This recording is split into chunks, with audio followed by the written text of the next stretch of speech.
안녕하십니까. 저는 수원 인계도장 상임수호사 최미숙 도생입니다. 동서양을 막론하고 물을 신성시하지 않는 민족이나 종교는 거의 없습니다.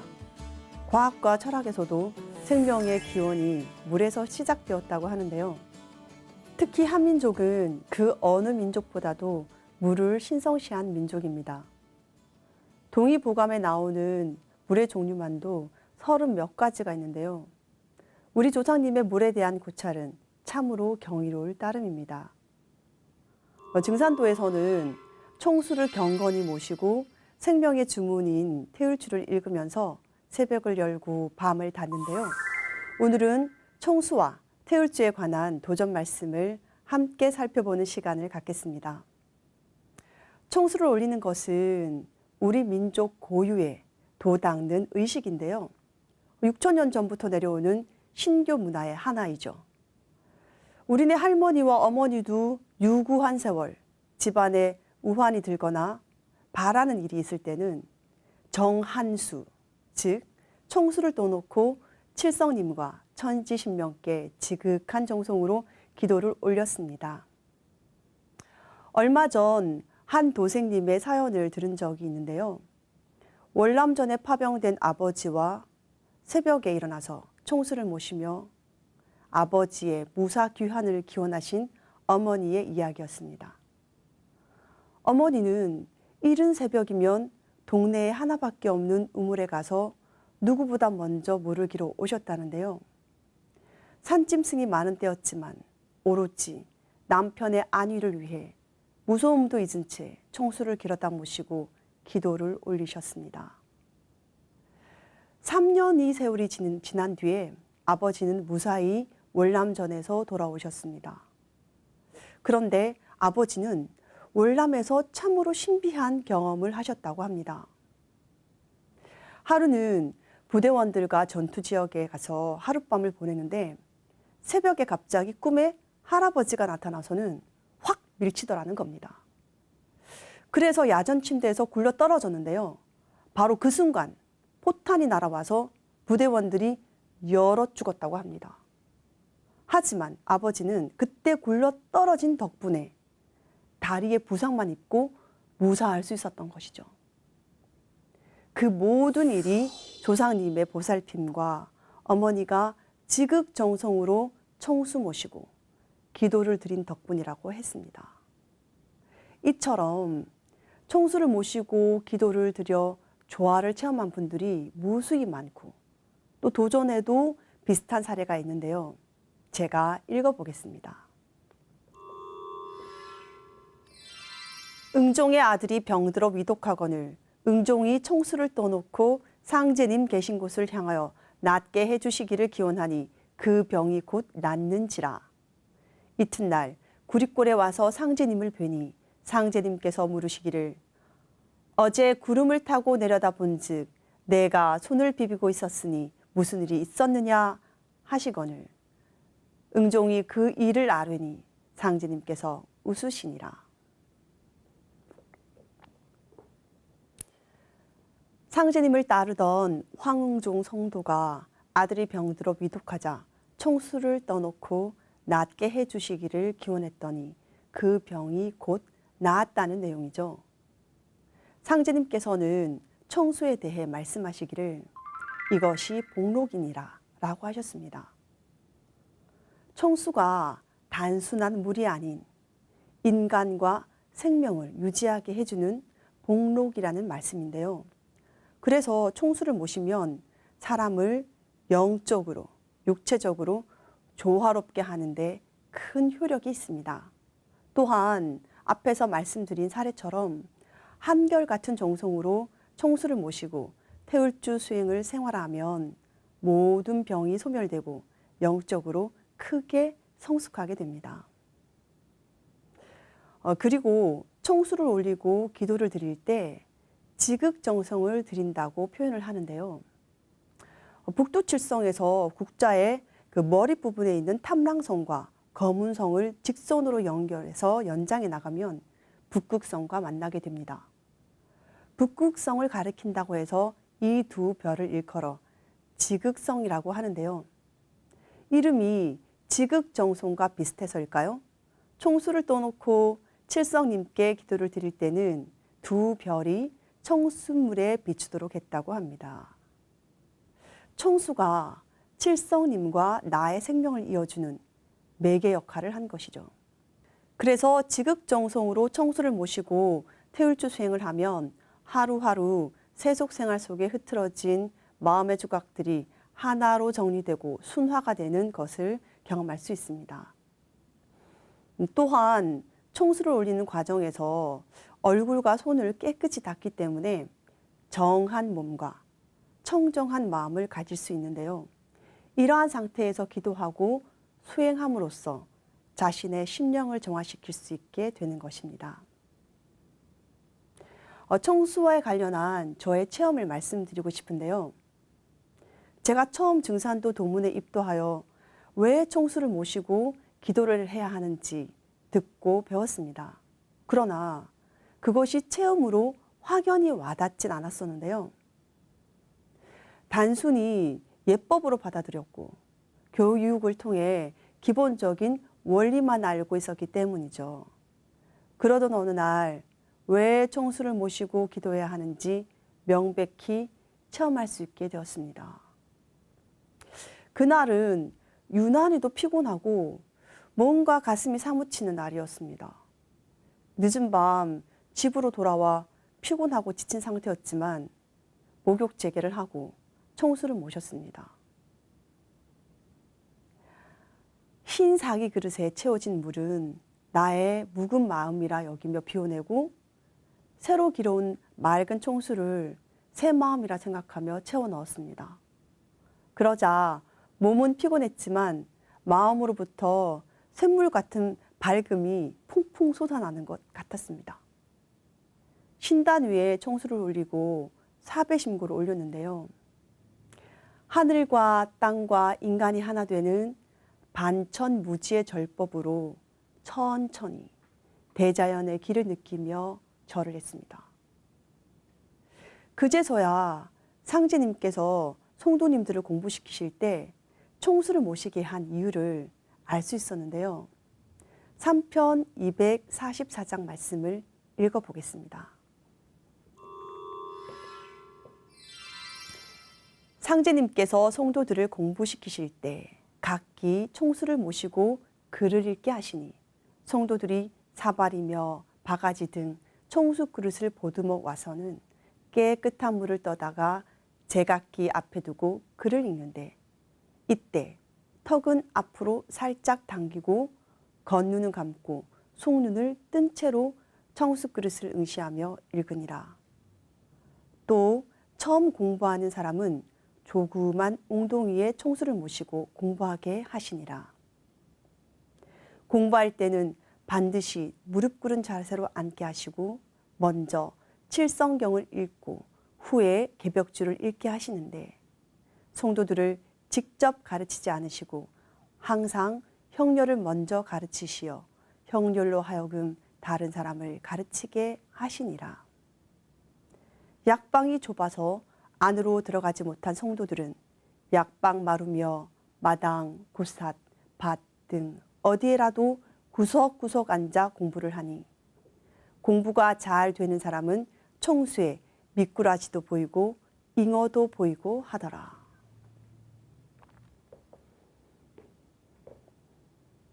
그때 저도 성도님들과 비슷한 신비한 체험을 했는데요. 마치 융단과도 같은 빛의 폭포가 청수물과 절을 하는 저를 이어주고 있었습니다. 뭔가 알 수는 없었지만 신성한 기운이 청수 그릇으로부터 절을 하는 저의 머리로, 어깨로, 팔, 다리로 내려와 온몸을 감쌌는데요.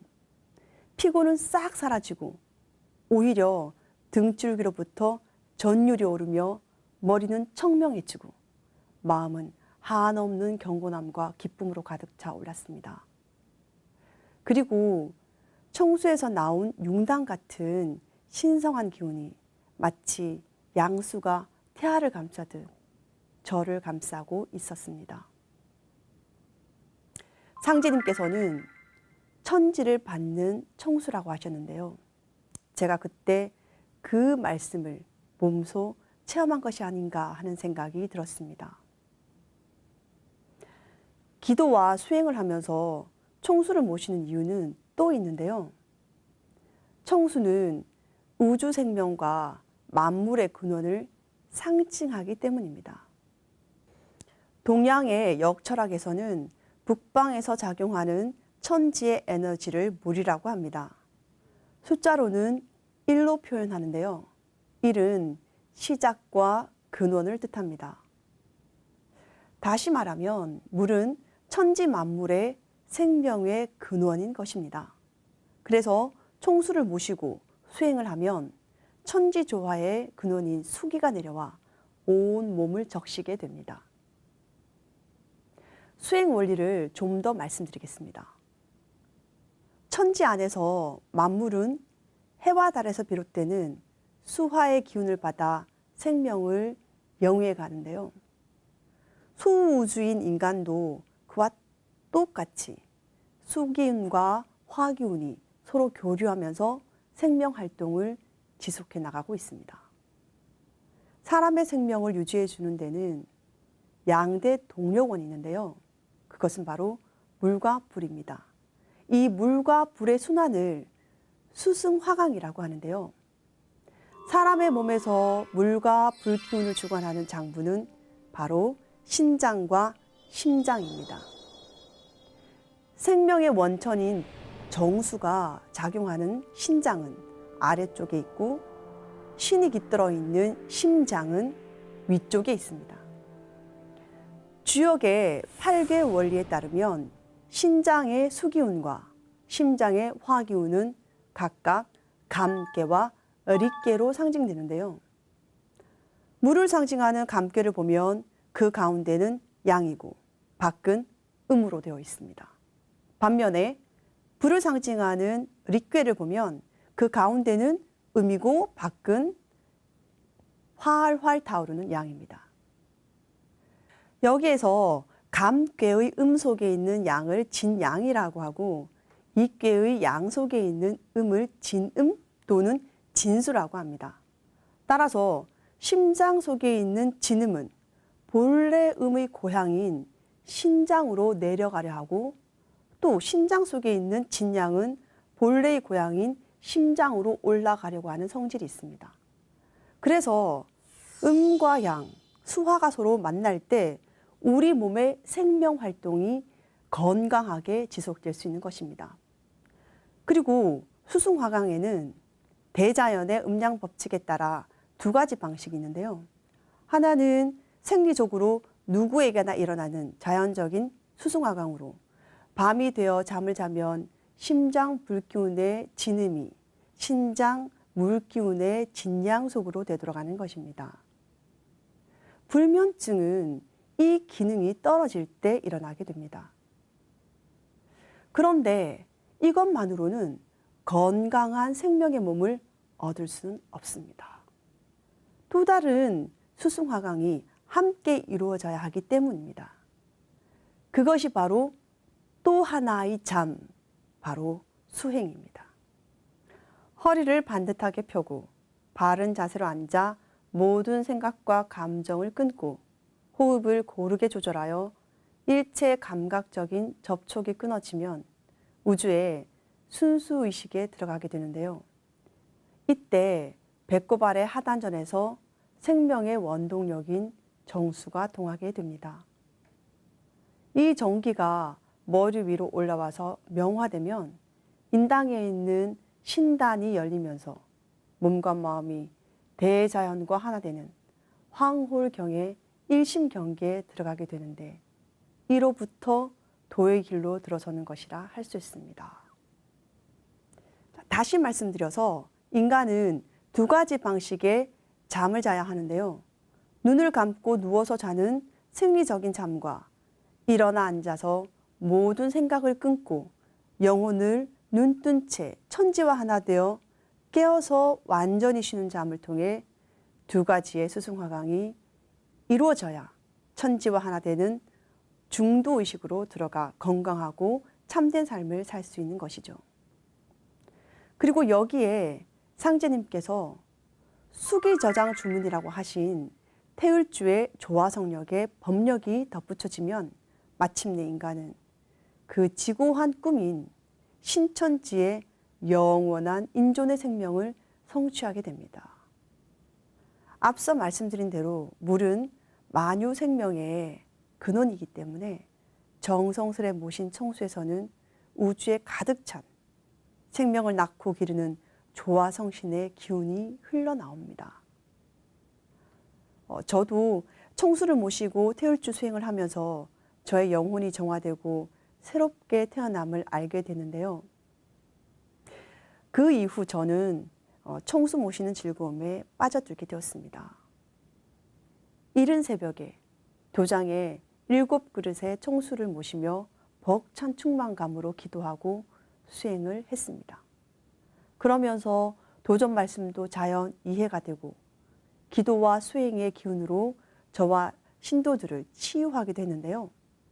무엇보다 하루하루 생활이 이른 아침에 그 맑은 샘물처럼 청명했고 즐거웠습니다. 무엇이든 다 할 수 있을 것 같은 자신감도 생겼고요. 청수를 올리고 기도하면서 육체와 영혼을 맑히고 생명의 근원을 돌아보게 된 것이죠. 청수를 모시고 수행을 한 후에는 그 물을 버리지 않고 다른 그릇에 따라서 마십니다. 청수가 복록수라 하신 상제님 말씀에서도 알 수 있듯이 청수가 천지에 복을 가져다 주기 때문입니다. 실제 청수를 마시면 건강해지는 것을 볼 수 있는데요. 이것이 실제 가능함을 보여주는 실험 결과가 있어 소개해 드리겠습니다. 물은 답을 알고 있다는 책에 나온 내용인데요. 책을 보면 물이 사람의 마음에, 문자에, 음성에 반응하며 살아있다는 것을 알 수 있습니다. 제가 봉직하고 있는 증산도 수원인계 도장에서는 청수 모시기 전에 일반 물과 기도하고 태울주 수행을 한 청수물의 샘플을 책의 저자인 에모토 마사루 씨에게 전한 일이 있었습니다. 그때 찍힌 2가지 물의 결정이 정말 확연히 선명히 달랐습니다. 너무도 아름답고 선명한 육각수의 물.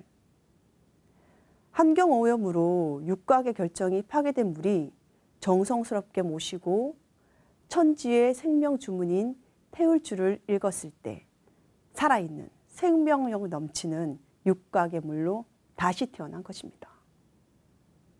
그럼 왜 태울주를 읽으면 물이 그토록 아름답게 변화되는 것일까요?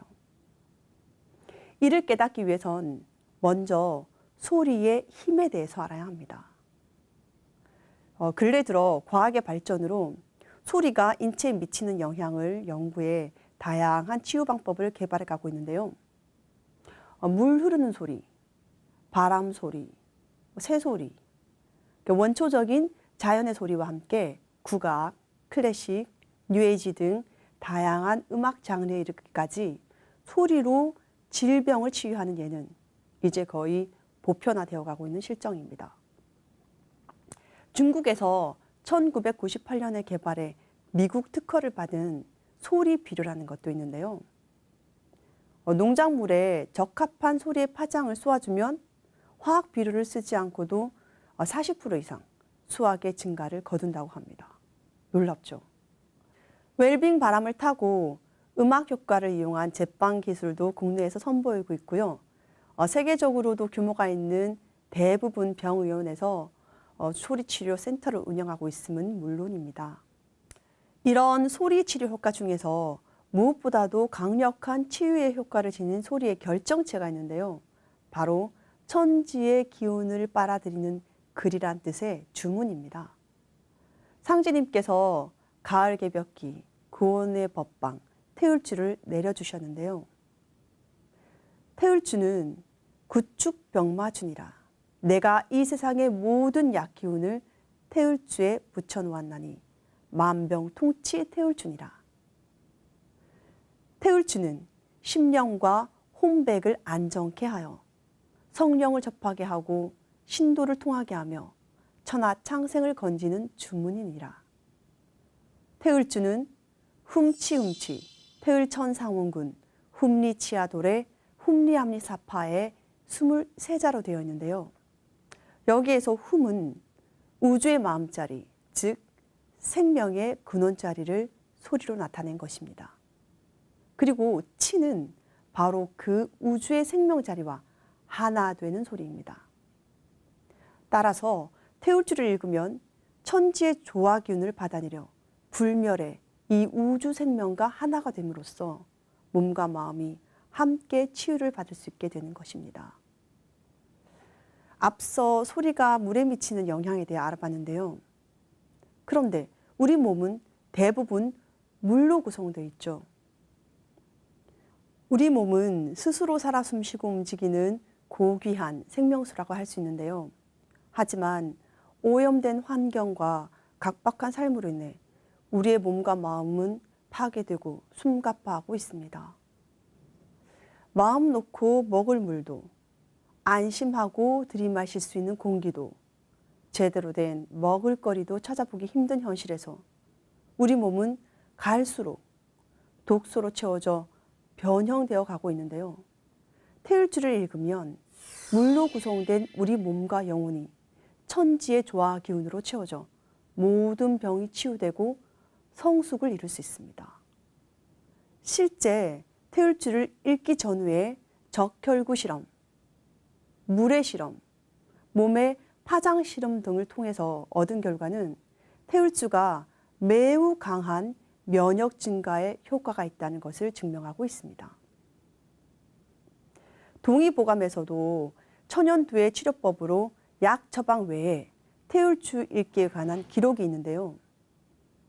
태울주의 태울천상원군의 다른 이름인 태울구고천존이란 주문을 100독 읽을 것을 권하는 내용입니다. 근래 들어서 조류독감이니 메르스니 사스니 하는 신종 전염병이 인류의 건강을 위협하고 있는데요. 그러나 수많은 질병과 그로 인한 절망의 순간에도 희망적인 것은 모름지기 모든 병에는 약이 있다는 사실입니다.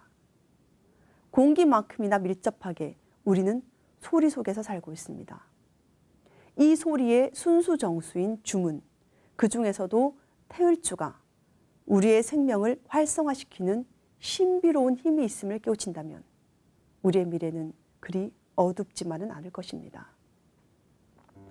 오늘 이 시간에는 생명의 근원인 청수와 생명의 진액인 수기를 저장하는 태울주의 천지조화에 대해 알아봤는데요.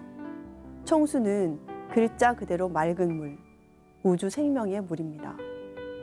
청수를 모시고 태울주를 읽어서 혼탁해진 우리의 영혼을 정화한다면 어떤 환경이라 할지라도 건강한 활력이 넘치는 생명으로 다시 태어날 수 있으리라 확신합니다.